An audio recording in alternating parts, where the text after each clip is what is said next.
దేవుని పరిశుద్ధ నామానికి మహిమ కలుగునుగాక.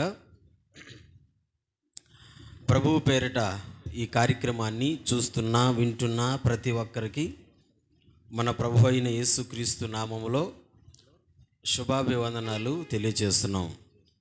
రైట్ ప్రియులారా, ఈ దినం దేవుని వాక్యములో నుంచి ఒక వ్యక్తిని మనం ధ్యానం చేయబోతున్నాం. ఒక వ్యక్తిని గురించి మనం మాట్లాడుకోబోతున్నాం.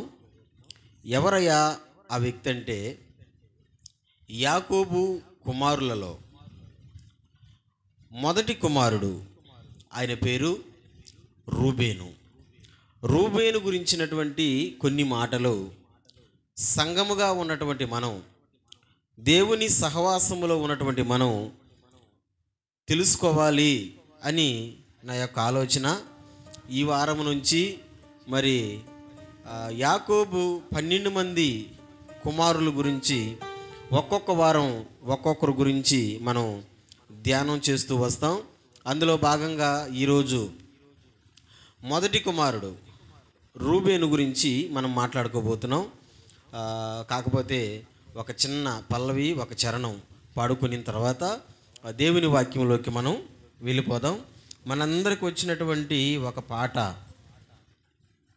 అందరికీ తెలిసిన పాట, అందరికీ వచ్చిన పాట నాతో పాటు కలిసి పాడాలని క్రీస్తు పేరట మనవి చేస్తుంటున్నాను.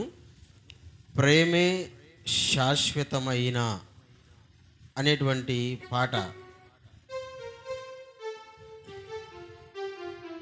కలిసి పాడుకుంటూ దేవుని స్తుతిద్దాం.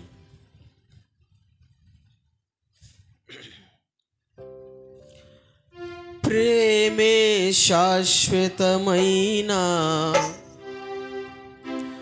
పరిశుద్ధమైన పొదరిల్లు,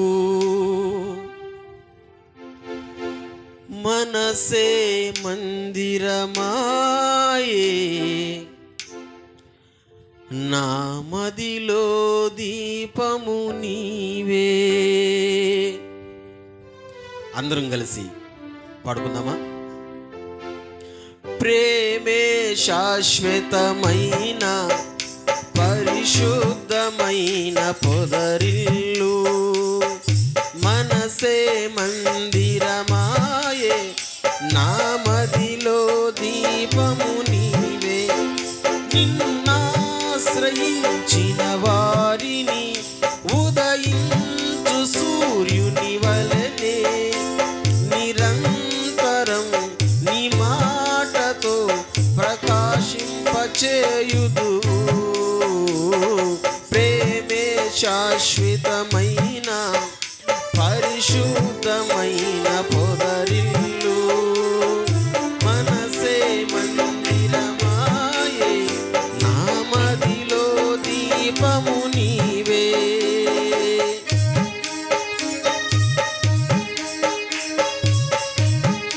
కలిసి గ్లోరీ.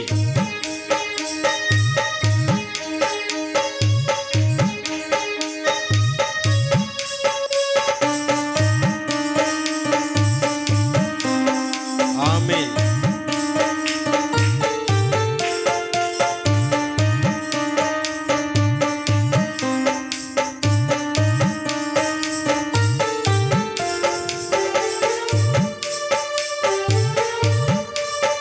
యేసయ్యకి మహిమ.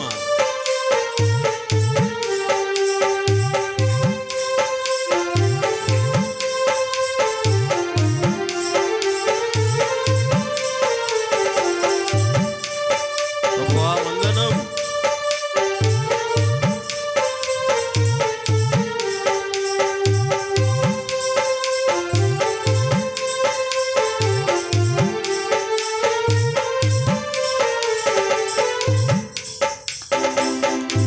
అమరమైన నీ చరితం, విమలమైన నీ రుధిరం, ఆత్మీయముగా ఉత్తేజపరచిన పరివర్తన క్షేత్రము. అమరమైన నీ చరితం, విమలమైన నీ రుధిరం, ఆత్మీయముగా ఉత్తేజపరచిన పరచిన పరివర్తన క్షేత్రము.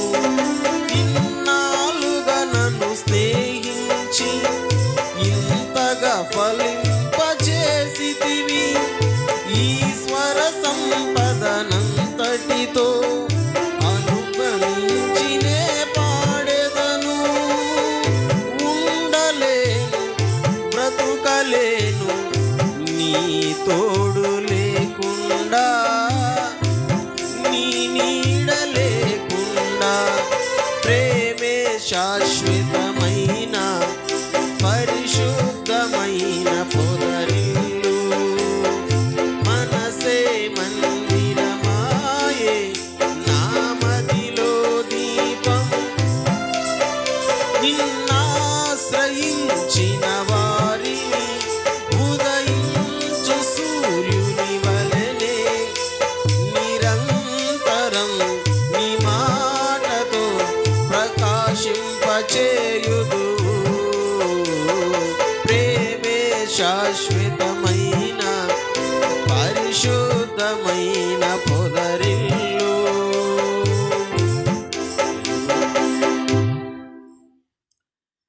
దేవుని వాక్యంలో ఉన్నటువంటి ఒక మాటని చూద్దాం.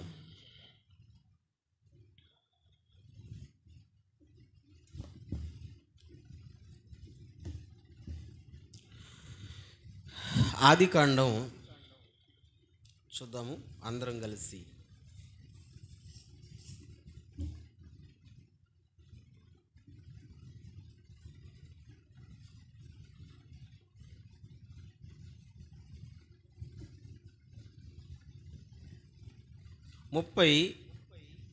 క్షమించండి 49వ అధ్యాయం.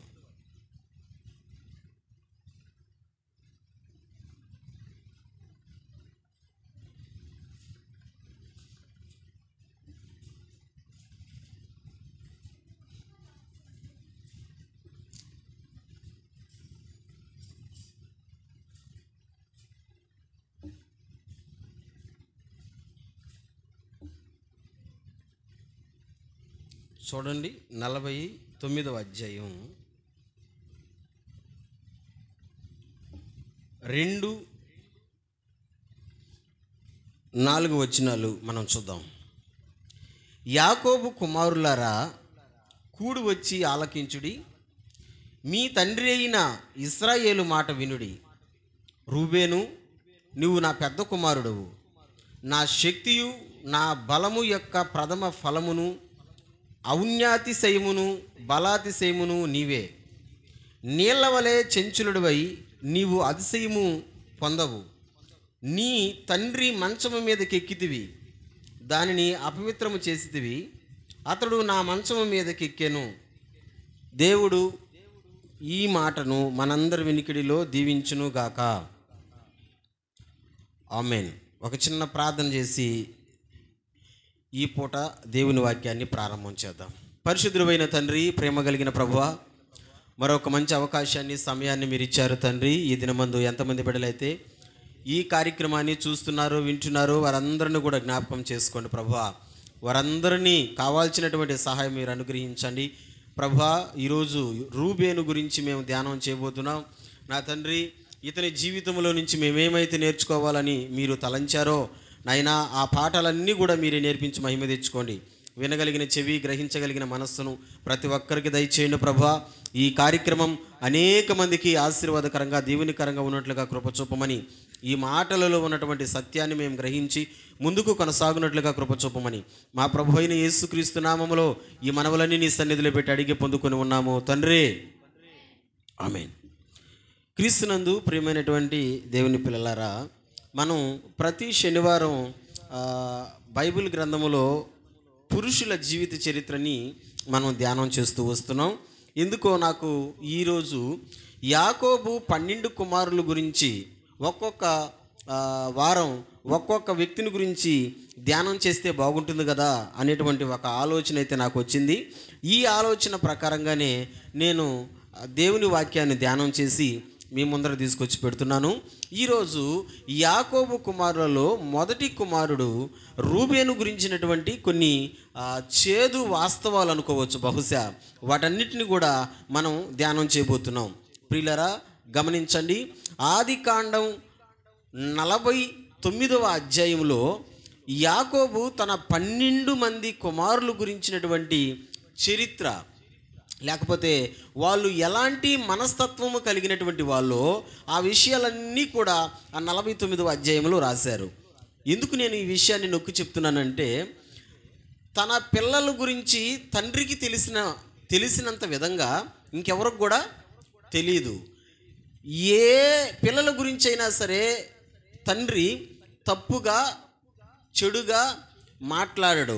అయితే యాకోబు ఉన్నది ఉన్నట్టుగా తన పిల్లల గురించి మాట్లాడుతూ ఒక్కొక్క వ్యక్తి ఎలాంటి వాడు, ఒక్కొక్క కుమారుడు ఎలాంటి వాడు అని చెప్పుకుంటూ వచ్చాడు. ఆ వచ్చినటువంటి తరహాలో ఈ మొదటి వారంలో మనము మొదటి కుమారుడైనటువంటి రూబేను గురించి మనం ధ్యానం చేయబోతున్నాం. రూబేను యాకోబుకి మొదటి కుమారుడు. ఎంతమంది పిల్లలు ఉన్నా మొదటి బిడ్డ స్థానం మొదటి బిడ్డకే. ఈ రోజున మనం చూస్తున్నాం, ప్రస్తుతం జరిగేటువంటి పరిస్థితుల్లో కూడా తండ్రిగా ఉన్నటువంటి వాళ్ళు లేదా తల్లిగా ఉన్నటువంటి వాళ్ళు నిద్రించినప్పుడు లేదా చనిపోయినప్పుడు మొట్టమొదటిసారిగా ఎవరి చేత ఏంపిస్తారో తెలుసా? మట్టి లేదా దాన్ని తలకొరివి అంటారు. ఎవరి చేత అంటే మొదటి కుమారుడు మొదటి బిడ్డ చేతనే ఏంపిస్తారు. ప్రియులరా, గమనించండి.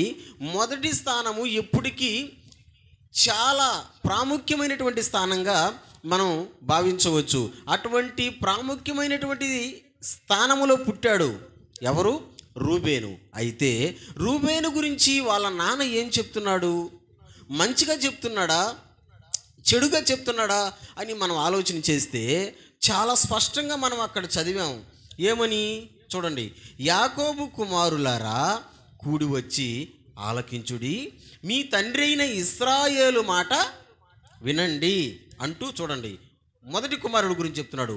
రూబేను, నీవు నా పెద్ద కుమారుడవు, నా శక్తి, నా బలము యొక్క ప్రథమ ఫలమును, ఔన్నత్యమును బలాతిశయమును నీవే. నా మొదటి కుమారుడు నీవే, నా శక్తి, నా బలము సమస్తము నీవే అని చెప్తూ చూడండి, అతనిలో ఉన్నటువంటి ఒక బలహీనతని మరి 4వ వచనంలో చెప్తున్నాడు. ఏముండదు 4వ వచనంలో? నీళ్ల వలె చంచలుడివై నీవు అతిశయము పొందవు. నీళ్ల వలె చంచలుడివై. దేంతో పోలుస్తున్నాడు పెద్ద కుమారుడిని అంటే? నీళ్లతో పోలుస్తున్నాడు. ప్రియులరా, గమనించండి. మనం ప్రతిరోజు ఆహారము లేకపోయినా ఒక రోజు గడుస్తుందేమో కానీ నీళ్ళు లేకపోతే ఒక రోజు గడవదు, అసలు ఒక పూట కూడా గడవదు. ఎందుకంటే మనం నిద్రలేసింది మొదలుకొని తిరిగి పడుకునేంత వరకు మనకు ప్రతి క్షణం మనకు ఈ నీళ్ళతో అవసరం. అందుకనే నిత్యము ప్రతి మనిషికి నీళ్ళు అవసరం. అయితే ఈ నీళ్ళకి ఒక గుణం ఉంది. ఏంటి ఆ గుణం అంటే, నువ్వు ఎలాగైనా సరే వాటిని ఆపాలని చూడు, వాటిని బంధించాలని చూడు, అవి నీ దగ్గర ఉండనుగాక ఉండవు. ఉదాహరణకి దోసెట్లో నీళ్ళు పోసుకుందాం. అస్సలు ఎక్కడ రంధ్రం లేకుండా గట్టిగా పట్టు పెట్టుకోండి, ఉంటాయా? ఉండవు. పెద్ద పెద్ద బ్యారేజీలు కడుతున్నారు, డ్యాములు కడుతున్నారు, నిల్వ చేసేదానికి ఉంటాయా? ఉండవు. ఏదో ఒక రూపంలో ఏదో ఒక మూల మీరు అనొచ్చు, వాటర్ ప్యాకెట్లో ఉన్నాయి కదయ్యా, వాటర్ బాటిల్లో ఉన్నాయి కదయ్యా అని. ఒక్క రవ్వ దానికి ఛాన్స్ దొరికిందంటే చాలు, కింద భూమిలోకైనా ఇక్కిపోతాయి, లేదా వేడిమికైనా పైకైనా ఇక్కిపోతాయి, లేకపోతే ఎక్కడికి వెళ్తాయో వాటికే తెలీదు. అంటే ఒక్క చోట కుదుటుగా ఉండనటువంటి తత్వం, ఒక్క చోట ఎక్కడ నిలబడినటువంటి తత్వం నీళ్ళ తత్వం. గమనించండి, ఎక్కడ కూడా కుదుటుగా స్థిరంగా ఉండనటువంటి తత్వం ఉండదు ఈ నీళ్ళకి. అటువంటి నీళ్ళతో పోలుస్తున్నాడు పెద్ద కుమారుణ్ణి. రూబేను, నీళ్ళ వలె చంచలుడువై. ప్రియులారా గమనించండి, ఇది మంచి గుణం అనుకుందామా, లేకపోతే మంచి గుణం కాదు అని మనం అనుకుందామా? ఒక్కచోట కుదుటుగా ఉండకుండా చంచల తత్వము కలిగినటువంటి వాళ్ళని మంచిది అనుకున్నామా, మంచిది కాదనుకున్నామా? నేనైతే ఒకటే అంటాను, అది మంచిది కాదు. మనం ఎక్కడైనా సరే స్థిరత్వము కలిగి ఉండాలి. ఇది దేవుని బిడ్డ లక్షణం, ఇది దేవుని గుణం. స్థిరత్వము కలిగి ఉండాలి. చంచలత్వం అంటే ఇక్కడ కాదని అక్కడ, అక్కడ కాదని ఇక్కడ, ఇటు కాదని అటు, అటు కాదని ఇటు, ఇది చంచలత్వం. ప్రియులారా గమనించండి, ఈ రోజున చాలామంది దేవుని నమ్ముకున్నటువంటి బిడ్డల పరిస్థితి మనం చూస్తూ ఉంటే ఒక్క దగ్గర, ఒక్క సన్నిధిలో ఒక దగ్గర వాళ్ళు ఉండనగాక ఉండరు, తిరుగుతూ ఉంటారు. చంచలత్వము కలిగినటువంటి వాళ్ళు. ఈ రూబేను కూడా అలాంటి తత్వము కలిగినటువంటి వాడే అని వాళ్ళ నాన్న చెప్తున్నాడు. ఎందుకు అంటే అతనిలో ఉన్నటువంటి బలహీనతను కూడా ఒకదాన్ని చెప్పాడు. ఏంటో తెలుసా? నీవు నీ తండ్రి మంచం మీదకి ఎక్కితివి. ఎందుకు ఇలాంటి పరిస్థితి వచ్చింది? ఎందుకు ఇలాంటి పని చేయాల్సి వచ్చింది? తన తండ్రి భార్య, ఆమెను గురించి కూడా మనం మాట్లాడుకోవచ్చు. ఎందుకు ఇంతలా తను బలహీనుడై ఎందుకు ఇంతలా చేయాల్సి వచ్చింది? దీన్ని పట్టుకొనే కదా ఈ రోజున చాలామంది మనతో మాట్లాడుతున్నారు, చాలామంది తప్పుగా మాట్లాడుకుంటున్నారు. కానీ ఒక విషయాన్ని గుర్తుపెట్టుకోండి, తప్పుగా వ్రాశారు అంటే అటువంటి తప్పు మనం చేయకూడదు అని మనం గ్రహించాలి. ఎందుకు ఇంతలా అంటే చాలా సింపుల్గా ఆ మాట మొదట్లోనే ఉంది. అతడు చంచలత్వము కలిగినటువంటి వాడు, ఒక స్థిరత్వము లేనటువంటి వాడు, అందుకనే అలాంటి పరిస్థితులు కలిగి ఉన్నాడు. అందుకనే రూబేను జీవితము నుంచి ఒక మంచి మాటను మీ ముందర పెడుతున్నాను, చాలా జాగ్రత్తగా వినండి. యాకోబు 12 మంది కుమారుల్లో మొదటి కుమారుడైనా సరే ఇతని ద్వారా ఒక ప్రవక్త కావచ్చు, ఒక న్యాయాధిపతి కావచ్చు, ఒక నాయకుడు కావచ్చు, ఎవ్వరు కూడా ఈ రూబేను గోత్రం నుంచి వచ్చినటువంటి వ్యక్తులే లేరు. కానీ మొదటి కుమారుడే, కానీ ఇతని గోత్రం నుంచి వచ్చినటువంటి ఒక మంచి వ్యక్తి, ఒక నాయకుడు కావచ్చు, ఒక ప్రవక్త కావచ్చు, ఎవ్వరూ కూడా లేరు. ఎందుకు అంటే ఇతనిలో ఉన్నటువంటి బలహీనత. అందుకే నేను చెప్తున్నాను, దయచేసి రూబేను లాంటి చంచలత్వం, నీళ్ళ వలె చంచలత్వం ఎవ్వరము కూడా కలిగి ఉండకూడదు. మరి మనం ఎలా ఉండాలయ్యా అని నువ్వు ఒక ప్రశ్న వేసుకుంటే ఆ ప్రశ్నకి సమాధానం ఏంటో తెలుసా? మనము స్థిరంగా ఉండాలి. చలించేటువంటి వ్యక్తులుగా కాదు, మనం ఎలా ఉండాలి? స్థిరంగా ఉండాలి. ఒకసారి ఆ మాటని మనం చూద్దాం. యాకోబు పత్రిక, ఒకసారి ఆ మాటను మనం చూద్దాం.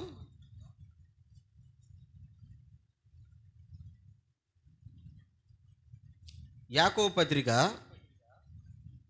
1వ అధ్యాయం 17వ వచనాన్ని మనం చూద్దాం.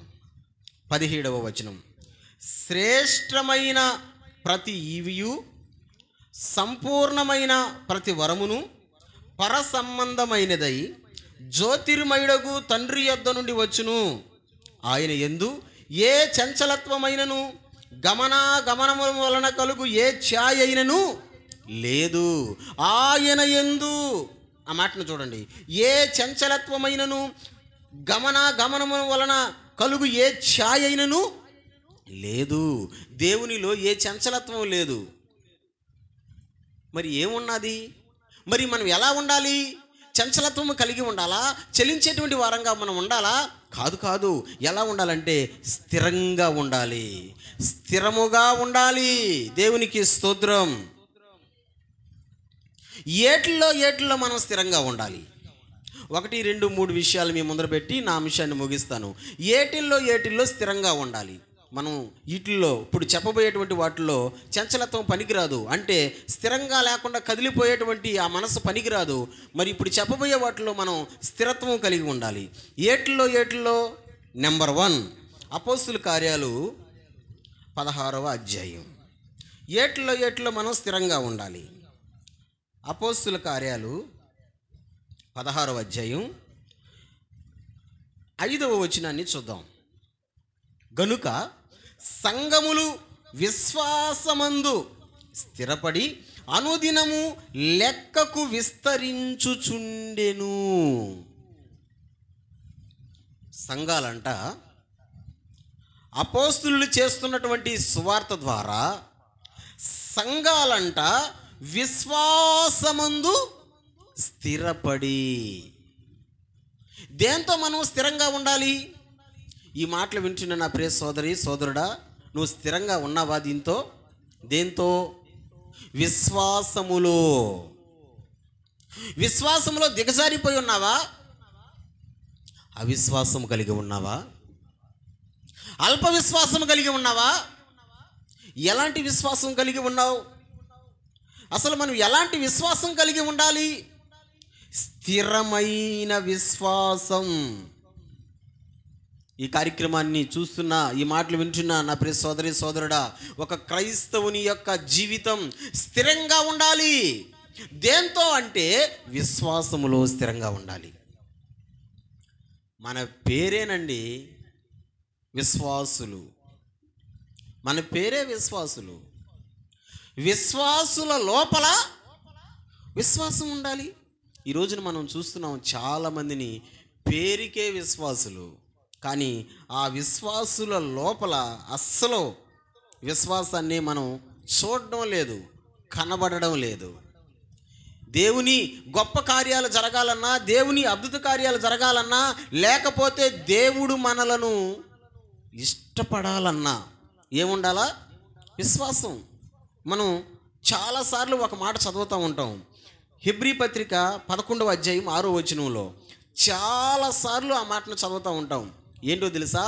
విశ్వాసము లేకుండా దేవునికి ఇష్టుడై ఉండుట అసాధ్యము.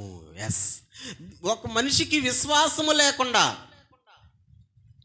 దేవునికి ఇష్టుడిగా ఉండడం అసాధ్యం. అంటే అది జరిగే పని కాదు.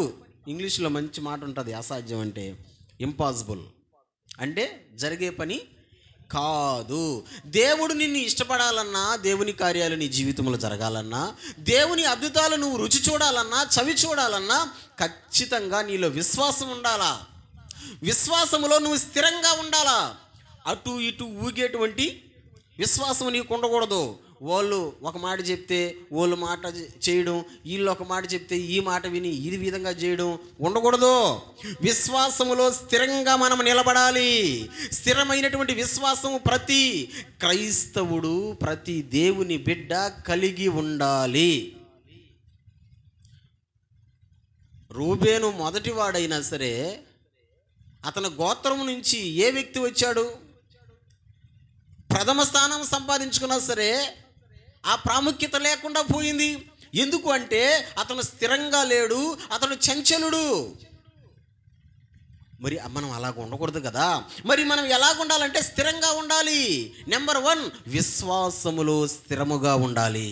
ఉన్నావా? నువ్వు విశ్వాసములో స్థిరంగా ఉన్నావా? పోగొట్టుకుంటున్నావా విశ్వాసాన్ని? అటు ఇటు ఊగుతూ ఉందా నీ విశ్వాసం? ఒకసారి జ్ఞాపకం చేసుకో. నేను అంటాను, అప్పుడు ఉన్నిందయ్యా మాకు విశ్వాసం, చాలా పెద్ద విశ్వాసం ఉన్నింది, చాలా గొప్ప విశ్వాసం ఉన్నింది, చాలా మంచి విశ్వాసం ఉన్నింది, ఇప్పుడు లేదయ్యా అని అంటున్నారు చాలామంది. నిజమే, నేను ఒప్పుకుంటా దానికి. ఎందుకు ఒప్పుకుంటానంటే ఒకప్పటిలో ఉన్నటువంటి విశ్వాసం ఇప్పుడు లేకుండా ఉంది చాలామందికి. ఎందుకు పోతుంది విశ్వాసం? ఎందుకు విశ్వాసంలో దిగజారిపోతున్నారు అంటే బైబిలే దానికి సమాధానం చెప్పింది. ఎందుకు విశ్వాసములో ఒక మనిషి దిగజారిపోతున్నాడు, బైబిలే సమాధానం చెప్పింది. ఒకసారి చూడండి, 1 తిమోతి పత్రిక. ఎందుకు విశ్వాసములో దిగజారిపోతున్నారు? 1 తిమోతి పత్రిక 6వ అధ్యాయం 10వ వచనం చూద్దాం. 6వ అధ్యాయం 10వ వచనం చూద్దాం. ఎందుకనగా ధనాపేక్ష సమస్తమైన కీడులకు మూలము. కొందరు దానిని ఆశించి విశ్వాసము నుండి తొలగిపోయి నానా బాధలతో తమ్మును తామే పొడుచుకొనిరి. ఒక మనిషిలో ఉన్నటువంటి విశ్వాసము పోవడానికి, విశ్వాసము చెలించడానికి కారణం ఏంటంటే, తిమోతి పత్రికలో పౌలు గారు మంచి మాట చెప్పాడు. ఏమంటున్నాడు చూడండి. ధనాపేక్ష సమస్తమైన కీడులకు మూలం. ధనాపేక్ష, ఒక వ్యక్తికి ధనాపేక్ష ఉన్నిందనుకో, డబ్బు మీద వ్యామోహం, డబ్బు మీద పిచ్చి ఉన్నిందనుకో, ఖచ్చితంగా ఆ వ్యక్తి విశ్వాసముల నుంచి పడిపోతాడు, విశ్వాసముల నుంచి తొలగిపోతాడు, విశ్వాసాన్ని పోగొట్టుకుంటాడంతే. ఇది చాలా కఠినంగా ఉంది కదా, ఈ మాట చాలా బాధగా ఉంది కదా. నువ్వు బాధపడ్డా, అది కఠినంగా ఉన్నా, అది వాస్తవం. వాక్యం చెప్తుంది ధనాపేక్ష సమస్తమైన కీడులకు మూలమని చెప్తూ కొందరు దానిని ఆశించి విశ్వాసములో నుండి తొలగిపోయారు. ఎవరెవరు అనేది చాలా పెద్ద టాపిక్ అవుతుంది దాని గురించి మాట్లాడుకోవాలంటే. కానీ నేను దాని గురించి మాట్లాడడం లేదు, దాని గురించి మాట్లాడడానికి నేను ఇక్కడ నిలబడలేదు. కానీ మన టాపిక్ ఏంటంటే, మనం స్థిరంగా ఉండాలి. చంచలత్వం మనకు పనికిరాదు. రూబేను లాగా స్థిరంగా ఉండాలి. దేంతో స్థిరంగా ఉండాలంటే విశ్వాసంలో స్థిరంగా ఉండాలి. విశ్వాసంలో స్థిరంగా ఉండకుండా విశ్వాసాన్ని మనం ఎలా పోగొట్టుకుంటామంటే ధనాపేక్ష. డబ్బు మనందరికి అవసరమే. ఎందుకంటే ఈరోజు ధనము లేనిదే ఏ పని జరగదు.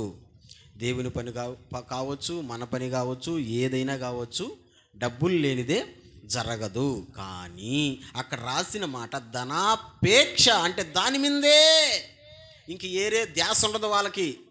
రాత్రి పొగులు, ఆదివారం లేదు, శనివారం లేదు, ఉపవాస ప్రార్థన లేదు, కుటుంబ ప్రార్థన లేదు. ఎప్పుడు చూడు నేను బిజీ బిజీ బిజీ. దేంతో బిజీ? దేంతో బిజీ? ధనము సంపాదించడంలో బిజీ. అందుకే ఆ ధనాపేక్ష వల్లే నీలో ఉన్నటువంటి విశ్వాసం పోయింది, నువ్వు పోగొట్టేసుకున్నావు. విశ్వాసంలో నువ్వు స్థిరంగా లేవు. ఒకప్పుడు ఉన్నటువంటి విశ్వాసం ఇప్పుడు లేకుండా పోయి. ఎందుకు అంటే నీకు ధనాపేక్ష వచ్చేసింది, అందుకని విశ్వాసాన్ని పోగొట్టుకున్నావు. అందుకని విశ్వాసంలో స్థిరంగా ఉండు, ధనాపేక్షను తొలగించుకో, దేవుని వాక్యాన్ని విను.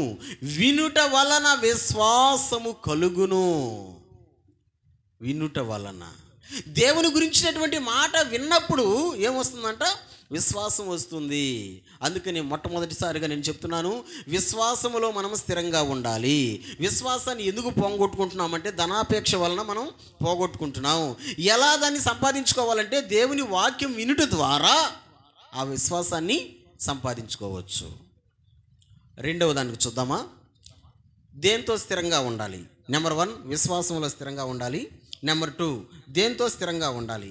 కీర్తనల గ్రంథం చూడండి, 51వ కీర్తన. మనందరికీ చాలా సుపరిచితమైనటువంటి మాట. కీర్తనల గ్రంథం 51వ కీర్తన డైరెక్ట్గా 10వ వచనం చదివేద్దాం. దేవా, నా యందు శుద్ధ హృదయము కలుగజేయము, నా అంతరంగములో స్థిరమైన మనస్సు నూతనముగా పుట్టించుము. దావీదు అంటున్నాడు, దేవా నా యందు శుద్ధ హృదయము కలుగజేయము, నా అంతరంగములో స్థిరమైన మనస్సు. కదిలే మనస్సు కాదు, చంచల మనస్సు కాదు. ఏం మనస్సు అంట? స్థిరమైన మనస్సు. రెండవది, మనం స్థిరముగా ఉంచుకోవాల్సింది, స్థిరముగా ఉండాల్సింది దేంతో అంటే మన మనస్సు విషయములో. ఇది చాలా ప్రాముఖ్యం. మనసు గురించి ఒక సామెత ఒకటి ఉంది.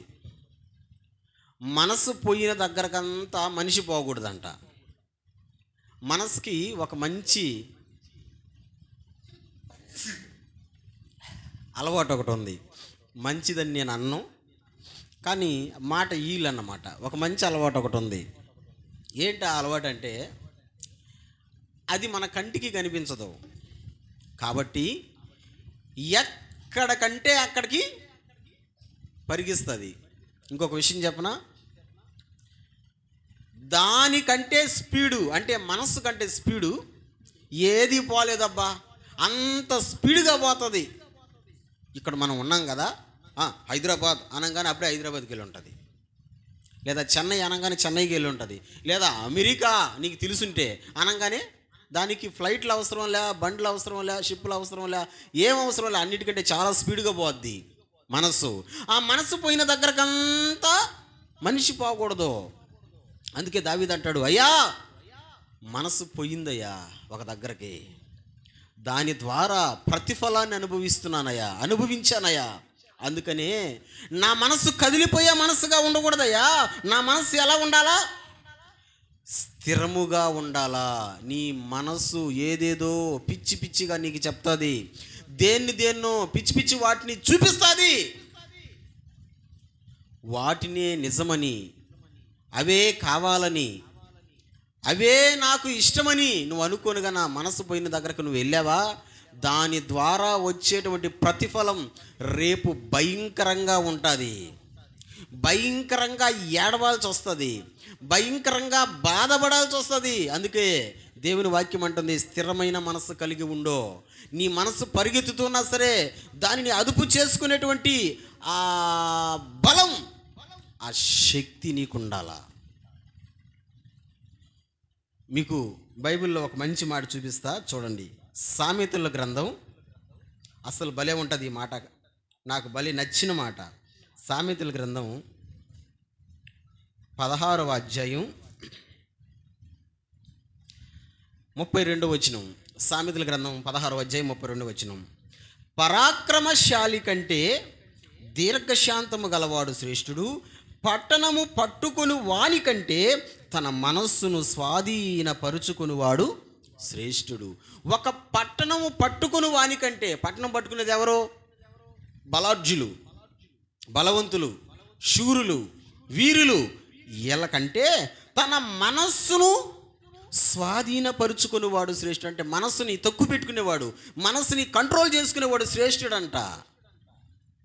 పట్టణము పట్టుకునే మహాపరాక్రమశాలి, బలవంతుడు, వీరుడు, శూరుడు కంటే మనస్సును స్వాధీనపరుచుకునేవాడు. ఈ రోజున చాలామందిని మనం చూస్తున్నాం. చాలామంది ఇబ్బందుల్లో పడ్డానికి గల కారణం, చాలామంది బాధల్లో పడ్డానికి గల కారణం ఏంటది? మనసు చెప్పినట్టు విని. ఆన్లైన్ గేములు చాలా వచ్చున్నాయి. ఆడు తొందరగా డబ్బులు వచ్చేస్తాయని చెప్తుంది మనసు. ఆడినావా మొత్తం పోతుంది. నీ మనసు చెప్పింది కదా. అందుకే నేను అంటాను, అది చెప్పిన దగ్గరకంతా మనం పరిగెత్తకూడదని. బైబిల్ వాక్యం అదే అంటుంది. పట్టణము కట్టుకునే పరాక్రమశాలి కంటే, బలవంతుడు, వీరుడు, శూరుడు కంటే ఎవరు గొప్పోడంట? మనస్సును స్వాధీనపరుచుకునేవాడు. మనస్సును గురించి బైబిల్లో ఒక ఇంపార్టెంట్ మాట, చాలా ప్రాముఖ్యమైన మాట చెప్పబడింది మనస్సును గురించి. చాలా ఇంపార్టెంట్ మాట. ఏంటా ఇంపార్టెంట్ మాట అంటే ఒకసారి చూడండి, ద్వితీయోపదేశకాండం. అసలు ఈ మాట మనం అందరం మర్చిపోకుండా ఎప్పుడు గుర్తుపెట్టుకోవాలా. ద్వితీయోపదేశకాండం 4వ అధ్యాయం 9వ వచనం. ద్వితీయోపదేశకాండం 4వ అధ్యాయం 9వ వచనం. అయితే నీవు జాగ్రత్త పడుము, నీ కనులారా చూచిన వాటిని మరవక ఉండునట్లు, అవి నీ జీవితకాలం అంతయు నీ హృదయములోని పోకుండునట్లును నీ మనస్సును బహు జాగ్రత్తగా కాపాడుకొనుము. ఏమంటాడో చూడండి, నీ మనస్సును. మామూలు జాగ్రత్త కాదు అక్కడ చెప్తున్నది, బహు జాగ్రత్తగా. బహు అంటే చాలా చాలా చాలా జాగ్రత్తగా, చాలా జాగ్రత్తగా. మీకు ఉదాహరణకు ఒక మాట చెప్తా. ఒక చేత్తో ఎర్రగడ్డని ఎత్తుకుందాం, ఒక చేత్తో కోడిగుడ్డుని ఎత్తుకుందాం. ఒక చేత్తో ఎర్రగడ్డ, ఒక చేత్తో కోడిగుడ్డు. నువ్వు చెప్పు, దేన్ని జాగ్రత్తగా ఎత్తుకొని పోతావు? దేన్ని జాగ్రత్తగా ఎత్తుకొని పోతావు, దేన్ని బహు జాగ్రత్తగా ఎత్తుకొని పోతావు? ఎర్రగడ్డని జాగ్రత్తగా ఎత్తుకోబోతావు, కోడిగుడ్ని బహు జాగ్రత్త, అంటే జాగ్రత్తల్లో కూడా ఇంకా ఎక్కువగా. ఎందుకు బహు జాగ్రత్తగా కోడిగుడ్ని ఎత్తుకోపోవాలంటే అది కింద పడంగానే పగిలిపోద్ది, అది పనికిరాదు, వేస్ట్ అయిపోద్ది. మనస్సును కూడా అదే జాగ్రత్తగా బహు జాగ్రత్తగా కాపాడుకోవాలి, దాన్ని కంట్రోల్ చేసుకోవాలి, దాన్ని అదుపు పెట్టుకోవాలి. అదుపు పెట్టుకోకుండా అది ఏదేదో పిచ్చి పిచ్చిగా వాటి మీదకి పరిగిస్తుందని చెప్పి, పిచ్చి పిచ్చి వాటన్నిటిని చూపిస్తుందని చెప్పి, నీకు నిద్ర లేకుండా చేస్తుందని చెప్పి, అది చెప్పినట్టుగా నువ్వు చేసావా, చేస్తున్నావా, రాబోయేటువంటి రోజుల్లో దానికి తగినటువంటి ప్రతిఫలం అనుభవించక తప్పదు. అయ్యో, ఆ రోజు నేను చేసిన దానికి, ఆ రోజు నేను ఇలా ఆలోచించిన దానికి తగినటువంటి ప్రతిఫలాన్ని నేను అనుభవిస్తున్నానని ఏడవాల్సి వస్తుంది. అందుకనే బైబిల్ అంటుంది, బహు జాగ్రత్త, స్థిరముగా ఉండాలిది, స్థిరముగా ఉండాలిది, అటు ఇటు తొనికేటువంటిదిగా ఉండకూడదు. ఏది స్థిరముగా ఉండాలంటే నీ మనసు స్థిరముగా ఉండాలి. పరుగు తీస్తుందా నీ మనసు? నీ మాట వినడం లేదా?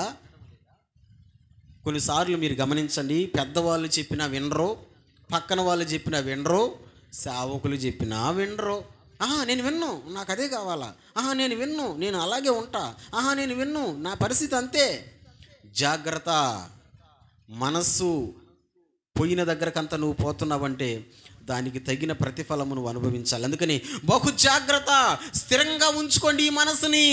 దేవునికి స్తోత్రం. నెంబర్ 1 విశ్వాసంలో స్థిరంగా ఉండాలి. నెంబర్ 2 ఇప్పుడే చెప్తున్నానుగా, మనసు విషయంలో మనసుని స్థిరంగా పెట్టుకోవాలి. లాస్ట్ అండ్ ఫైనల్ దేంతో స్థిరంగా ఉండాలి? 3వ దానికి వద్దాం. మళ్ళీ కీర్తనల గ్రంథానికి రండి. 3వది ఒక చిన్న మాటను మనం చూసుకొని ప్రార్థన చేద్దాం. 90వ అధ్యాయానికి రండి.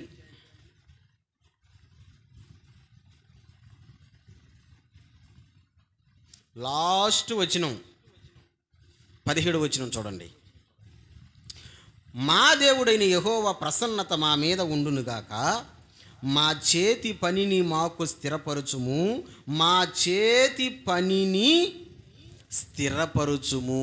3వది దేంతో స్థిరంగా ఉండాలా, దేనిని స్థిరంగా ఉంచుకోవాలా అంటే మా చేతి పనిని. 2 సార్లు ఒకే వచనంలో 2 సార్లు ఉపయోగించాడు ఈ మాటని కీర్తనకారుడు.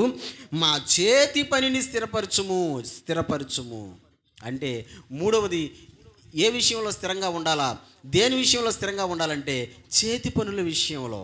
అంటే మనం చేసేటువంటి పని, మనం బ్రతుకు తెరువు కోసం చేస్తుంటామే, ఆ పని స్థిరంగా ఉండాలా. ఒక పనిని మనం అనుకున్నప్పుడు ఆ పనిని ఖచ్చితంగా చేయాలా. కానీ చాలామందికి ఒక మంచి అలవాటు ఏంటి ఉంటుంది, మంచిదని నేను అన్నాను, మంచిదో కాదో మీరే ఆలోచించండి. ఒక పని చేస్తారా, అబ్బా ఈ పనిలో నాకు డబ్బులు చాలడం లేదు, ఈ పని నాకు మంచిగా లేదని దాన్ని వదిలేసి ఇంకొకటి, దాన్ని వదిలేసి ఇంకొకటి, దాన్ని వదిలేసి ఇంకొకటి, ఎట్ట.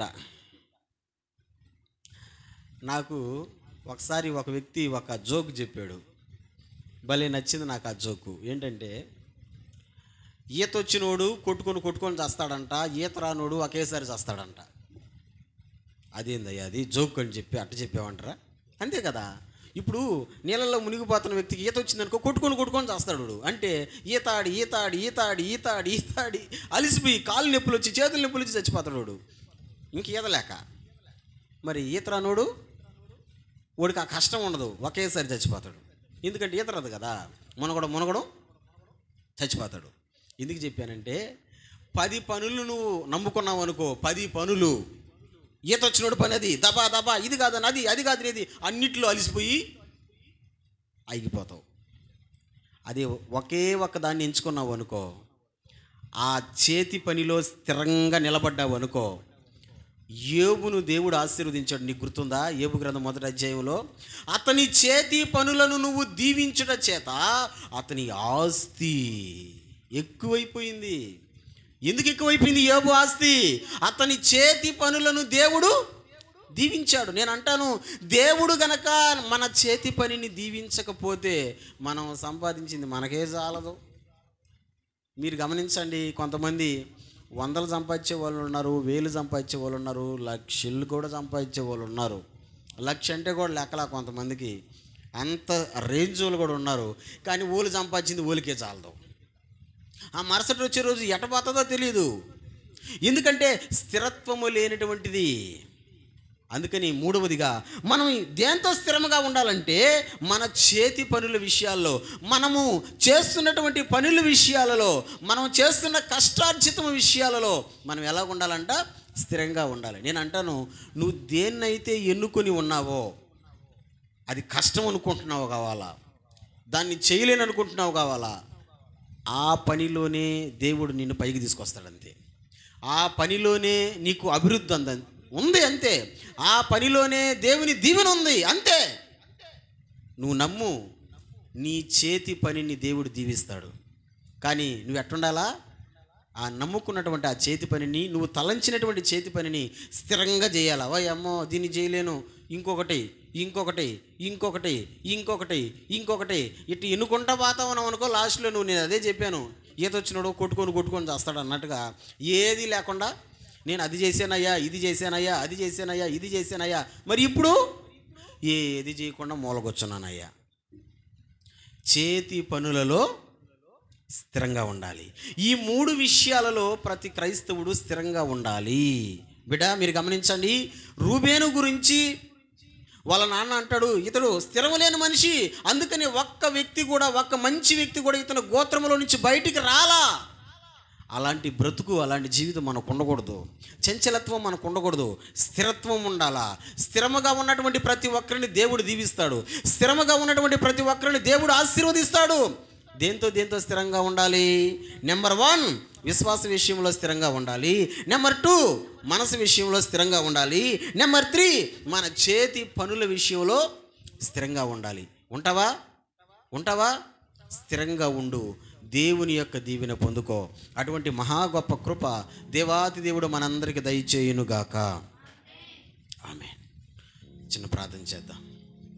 పరిశుద్ధుడైన తండ్రి, స్తుతులకు పాత్రుడా, వందనాలు స్తోత్రాలు చెల్లిస్తున్నాను. ఈ మాటలు విన్న ప్రతి బిడ్డను మీరు జ్ఞాపకం చేసుకోండి, దీవించండి, బలపరచండి. రూబేను చంచలత్వము కలిగిన వాడని, స్థిరత్వము లేనివాడని తన తండ్రి భార్య బిల్హాతో వ్యభిచరించాడు. ప్రభువా, ఈ బ్రతుకు మాకొద్దు, ఈ జీవితం మాకొద్దు నాయనా. చంచలత్వం మాకొద్దయ్యా. స్థిరత్వము కలిగి ఉండాలి తండ్రి. దేంతో అని 3 విషయాలు మేము మాట్లాడుకున్నాం. ఈ మాటలు విన్న ప్రతి బిడ్డను దీవించండి. విశ్వాస విషయంలో అయినా మేమందరం కూడా స్థిరత్వంగా ఉండాలి ప్రభువా. స్థిరత్వము లేకపోతే ఏమైపోదుమో తండ్రి. కనుక కృపను కనికరాన్ని చూపించండి. ఈ మాటలు విన్న ప్రతి బిడ్డను దీవించండి, బలపరచండి. ఈ మాటలు ప్రతి బిడ్డ జీవితంలో ప్రభావితం చేయనట్లుగా కృప చూపించండి. నా తండ్రి నీకు వందనాలు స్తోత్రాలు. మనసును కూడా ప్రభువా, మనసు విషయంలో కూడా స్థిరత్వం ఉండాలి ప్రభువా. మా చేతి పనుల విషయంలో కూడా స్థిరత్వం ఉండాలి ప్రభువా.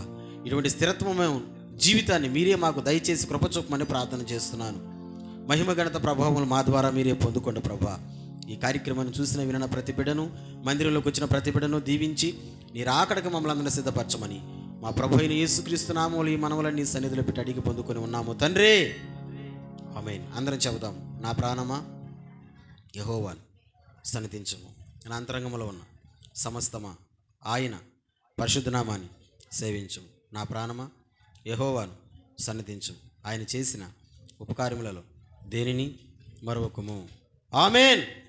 తండ్రి యొక్క ప్రేమయు, కుమారుని యొక్క కృపయు, పరిశుద్ధాత్మ త్రియక దేవుని కన్యున సహవాసం సన్నిధి కాపుదల కూడి వచ్చిన మనకు వాక్యం విన్న ప్రతి బిడ్డకు సర్వలోక పరిశుద్ధులకు ఇప్పుడెప్పుడు సదాకాలం తోడేయుండు దేవుడే తన కృపల ముందుకు నడిపించును గాక. ఆమేన్. మరొక పర్యాయం అందరికి వందనాలు.